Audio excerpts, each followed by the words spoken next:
The sky turned red. No one saw it coming. It was just another morning in New York City. People rushed to work. Kids got ready for school. The sky was clear, and everything felt normal. But that changed at exactly 7:42 a.m. First came a strange vibration. Phones started shaking. Cars stopped working. Birds flew away in huge flocks. Then the sky changed. It didn't just turn red. It burned red. A deep, angry red like blood boiling in the clouds. The light didn't feel warm. It felt wrong. Like something terrible had arrived. Up above, something massive blocked the sun. People looked up and froze. Some screamed. Some prayed. Others just stood still. An enormous alien armada had entered Earth's orbit. Hundreds of ships, black, sharp, and silent, hovered above the cities of the world. They didn't speak. They didn't send warnings. They just waited. General Marcus Hayes stood at Earth Defense Command's main control center. His hands were steady, but his eyes told the truth. Fear. He'd seen war. He'd fought aliens before. But never like this. These ships. They're not scouts, the tech officer whispered. They're executioners. Hayes nodded. They didn't come to negotiate. In the Pacific, one of the ships opened. A beam of red light shot down, vaporizing an entire U.S. Navy carrier group in seconds. Not a single shot was fired in return. The message was clear. Surrender, or burn. But Earth would not go quietly. Far beneath Colorado, inside a secret bunker, Project Phoenix activated. The world had hidden one weapon, just one, capable of fighting back. It wasn't a missile. It wasn't a machine. It was a man. Or at least, he used to be. The scientists called him Subject Zero. To the military, he was Hellstrike. But, to the aliens watching Earth from their cold, dark ships, he would soon become their greatest mistake. Somewhere, deep in that bunker, his eyes opened. The message from the stars. The red sky stayed for hours. People across the world stood frozen. No one knew if it was the beginning of war or a sign from the universe. Then, at exactly midnight, every screen on Earth went black. Phones, TVs, tablets, even billboards, everything. Then came the message. Strange voice, deep and cold, echoed from every device. It wasn't in any human language, but somehow people could still understand it.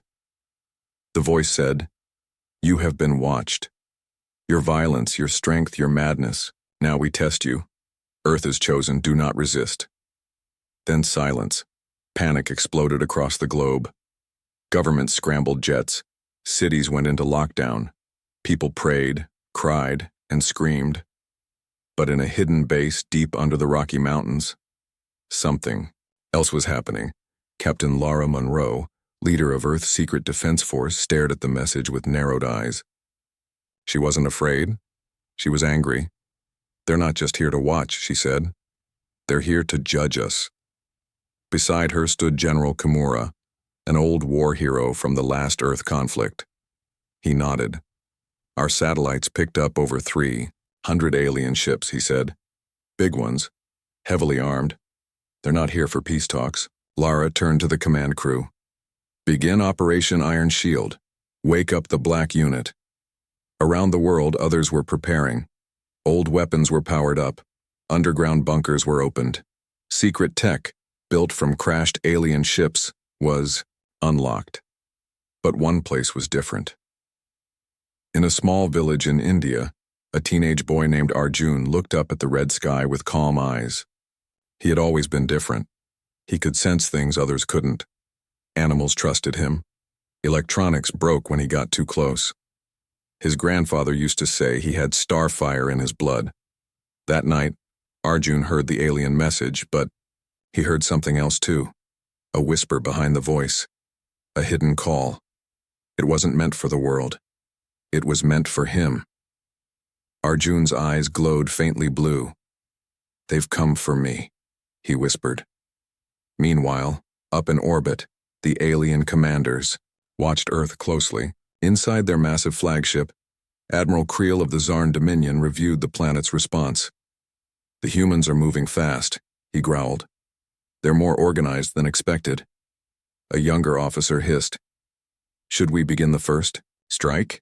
Creel shook his head. "Not yet. Let them show us what they're truly made of. Let them struggle. Let them hope. Then we crush them." But as he spoke, something strange happened. One of the smaller alien scout ships suddenly lost control. It spun, powered down, and crashed into the Atlantic Ocean. Back on Earth, Lara's command center received the alert. "We've got a crash," shouted a tech officer. "Alien ship, Atlantic waters, unmarked zone." Lara nodded. "Send a team, and be careful, this could be a trap." But it wasn't a trap. It was something else. Something no one had expected. Inside that crashed ship was a prisoner. Not human. Not Zarn. Something older, and it was waking up. The first move, the world held its breath. Since the sky turned red and the alien Armada appeared, humanity had waited, watched, prayed. But the invaders said nothing. Their massive warships floated silently above, Earth cities blocking sunlight and casting long shadows of fear. Then without warning, the first move came. At exactly 03 UTC, every screen on Earth flickered. TVs, phones, computers, even old radios, suddenly came alive.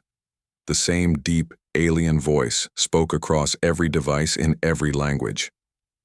"Surrender, or burn," the voice echoed like thunder in people's minds.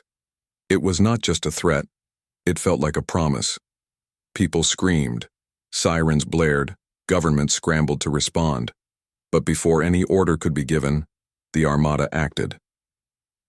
In the skies above Tokyo, one of the alien ships fired a beam. It wasn't a normal weapon, it looked like a column of blue fire stretching down from space. In seconds, an entire square mile of the city was gone. Not burning, not crumbling. Gone. Erased. Then came New York, Cairo, Paris. One by one, cities were tested, one shot each. Not full destruction, but enough to scare the world. Humanity knew. This was a warning. But deep inside a secret base under the Rocky Mountains, Commander Sarah Holt was watching everything. And she wasn't afraid. "We've seen enough," she told her team. "They want to surrender? Let's give them a surprise instead." A young soldier raised an eyebrow. "Ma'am, you mean activate that protocol?" She nodded. "Yes. Operation Hellgate. It's time the galaxy learned what Earth really is." Low murmurs spread through the control room. Many feared the protocol. It was humanity's last resort. Something never tested, something not even the United Nations knew existed. Meanwhile, on the alien mothership, a commander named Veylan was confused. Their scans showed Earth had no fleet powerful enough to stop them. No shields, no advanced energy weapons. Their invasion should have been easy, but their sensors also picked up something strange. Massive energy spikes under Earth's crust, hidden bunkers, and strange machines waking up all at once. "What is this?" Veylan hissed. No answer came.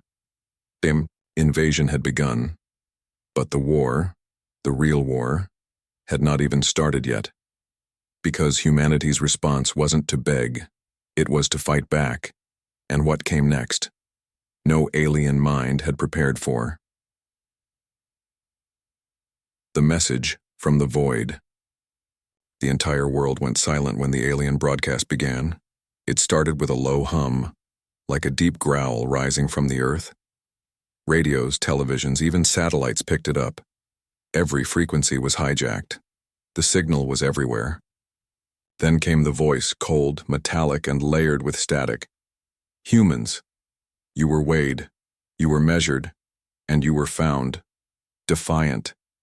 People froze in their homes. Soldiers stopped mid-step. The alien voice continued. "Surrender is still an option. Resistance will lead to extinction. This is your only warning. In the United Nations command bunker beneath Geneva, General Harper and the World Defense Coalition leaders listened in silence. Dr. Kwan, Earth's top xenolinguist, sat pale and trembling beside a monitor. This isn't a bluff, she whispered. They've studied us. They know we'll fight. They want to break us first. Above Earth, the alien ships began to glow faintly blue.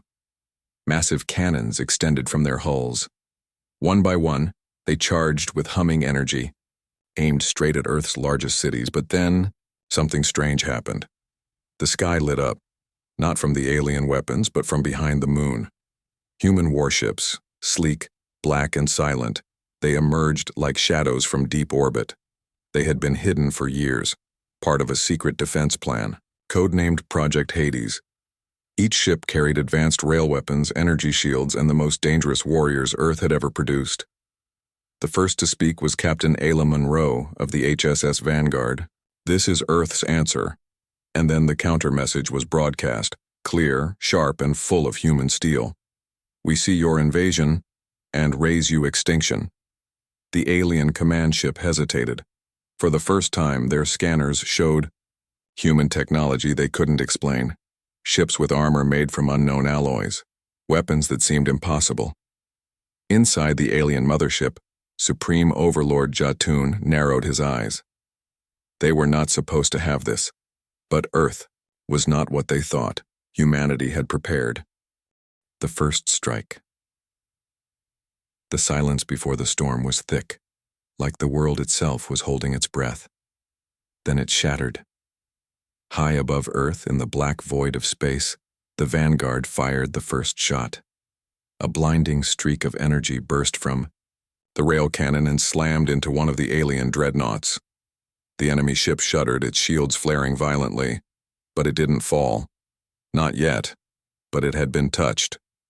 Human technology, once underestimated, had just proved it could hurt. Them inside the HSS Vanguard, Captain Ayla Monroe didn't flinch. "Target the engines. We hit them where it hurts." Around her, Earth's hidden fleet came alive. The Hawthorne, Tempest, Odin's Wrath, they emerged from stealth, firing in perfect formation. Lasers, rail slugs, EMP bursts, weaponry. Earth's enemies never expected. From the alien flagship, Overlord Jatun watched in growing fury. "Primitive apes, you dare challenge the Galactic Order?" He ordered a full counterattack. The sky lit up with war. Alien fighters swarmed like angry insects, but the humans were ready. Pilots like Major Darius Ghost Vega flew impossible maneuvers, dodging plasma bolts and returning fire with deadly precision. Mechs dropped from orbit, crashing into alien ground units with seismic force. Down on Earth, civilian bunkers activated, troops deployed in every major city. Humanity wasn't just defending, it was striking back. In Brazil, human soldiers with powered exosuits pushed back an alien drop force. In India, a hacked alien walker was turned against its creators. In orbit, the alien cruiser Krevtar exploded in a ball of fire as human missiles punched through its core. They had trained for this. They had hoped it would never come. But now that it had, they were not afraid. On every screen across Earth, people watched the battle unfold. For the first time since the invasion began, hope returned to their hearts. In a quiet command room, General Harper spoke into the mic. "Let the galaxy watch. Let them all see. This is what happens when you threaten Earth." They begged for peace. The sky above Earth was no longer filled with fear. It was filled with fire. Alien ships, once proud and untouchable, now fell like broken glass from the sky. Cities that had burned in the first attack were now lit by the wreckage of the enemy. The war had changed. Humanity was no longer losing. They were rising. At the center of it all stood Subject Zero. He was not like other soldiers. He was created for one reason: to fight in the worst possible war. Trained on a planet so dangerous that even machines could not survive it. Earth had become a death world by accident. Subject Zero had become a weapon by design. The aliens had laughed when they scanned him. They didn't laugh anymore. After the fall of the fifth mothership, The aliens did something no one expected. They asked for peace. A transmission came through, sent in every language Earth had ever spoken. It came with images of surrender. Alien leaders with their heads bowed, their weapons powered down, their ships turning away. The world governments gathered in a secure bunker deep under the Atlantic Ocean. Generals, scientists, and leaders sat around a giant round table. Above them, a screen showed the alien message on repeat. "They want to talk," one general said. Another replied, "Now? After killing billions?" Everyone turned to look at Subject Zero. He stood in the shadows of the room, quiet, calm, like a storm waiting to rise again. "They are scared of him," whispered a scientist. "They saw what he did to their flagship. He took down an entire fleet with stolen tech and bare hands." The president of Earth's United Front looked at Subject Zero and asked, "What should we do?" Subject Zero stepped forward. His voice was deep and cold. "They didn't offer peace when they had the power. They offered death. We begged. They ignored. Now they beg." Silence filled the room. He continued, "This is not about revenge. It's about survival. If we leave them alive, they will return.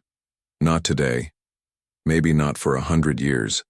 But they will come back with stronger weapons, better ships, and no mercy. But they're offering peace," someone said quietly. Subject Zero looked at him. "Peace is not a gift from the powerful. It is a trick. They want to live. We want to never die again." That was the final word. The reply Earth sent was short and clear. No peace, not now, not ever. Then came the counterattack. Subject Zero led a strike force into the heart of the alien empire. They used stolen alien ships, powered by AI now, loyal to Earth. They moved faster than light, faster than fear. The aliens tried to run. They tried to hide. But Subject Zero hunted them all. One by one, their command centers fell. Their colonies burned. Their data cores were wiped clean. Their history, their pride, their future, gone. On one of the last alien worlds, a message was found. It was written by a commander of their fleet. "We thought Earth was weak, a small, wild planet, full of chaos. We were wrong. Earth is not a planet. It is a warning." Back on Earth, people cheered. They cried. They held hands under the same red sky that once brought fear. Now, that sky held hope. Subject Zero returned to Earth after the last attack. He walked through the ruins of New York, where the first alien beam had fallen. The city was quiet. Rebuilding had begun. Children played in the streets. People lived again.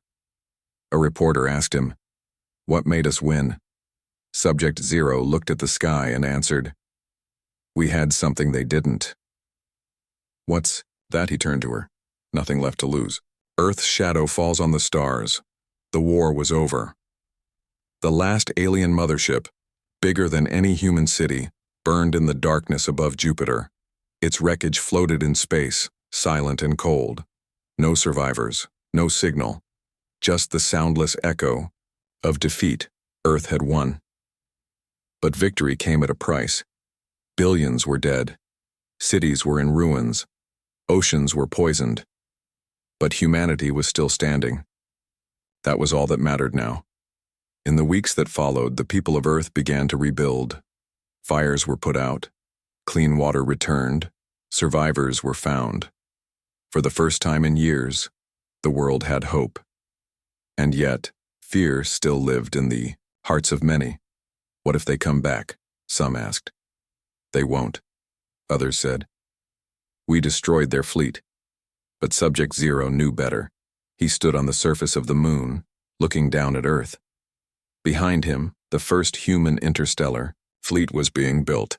Giant ships, powered by stolen alien engines and human rage. These were not ships of peace. They were ships of warning. Subject Zero spoke to the world in a broadcast watched by every living person. The war is over, he began. But peace is not given. Peace must be made and kept not just by words, but by strength. He looked into the camera. We are no longer alone in the galaxy, and we are no longer afraid. From this day forward, Earth does not hide. Earth watches. Earth defends.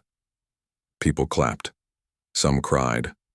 Others stood in silence, feeling something new, a sense of unity, of purpose. The new fleet was named the Shadow Armada. Its mission was simple: find any other species that might threaten Earth and make sure they understand what happens to enemies of humanity. The first ship to leave Earth's orbit was called Vengeance. On board was a message burned into a steel plate. We are from Earth. We survived extinction. If you come in peace, we will welcome you. If you come with war, we will end you. Just like the last ones. Subject: Zero was made commander of the fleet.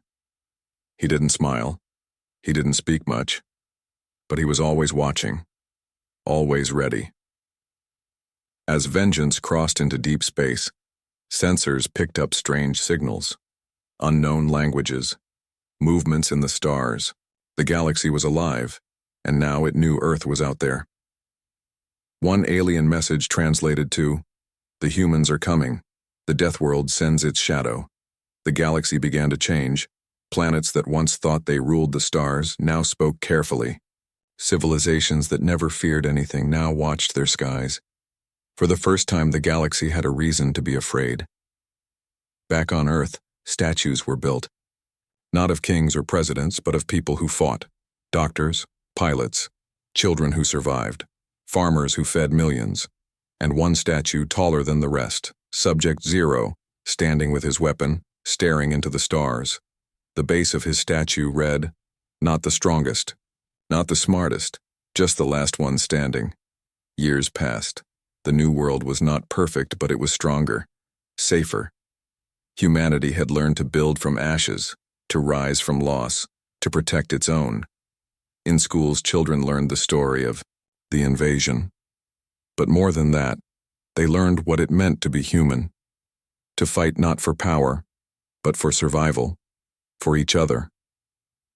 One day, a small boy looked up at the stars and asked his teacher, "Will the aliens ever come back?" The teacher smiled. "Maybe, but if they do, Earth will be ready." And far above them, flying through deep space, the Vengeance moved quietly. Its crew watched, its weapons were armed, and its leader, Subject Zero, sat in silence, waiting. The galaxy would remember the day Earth fell and rose again. It would remember the red sky, the broken Armada, the last soldier. It would remember the shadow that fell on the stars.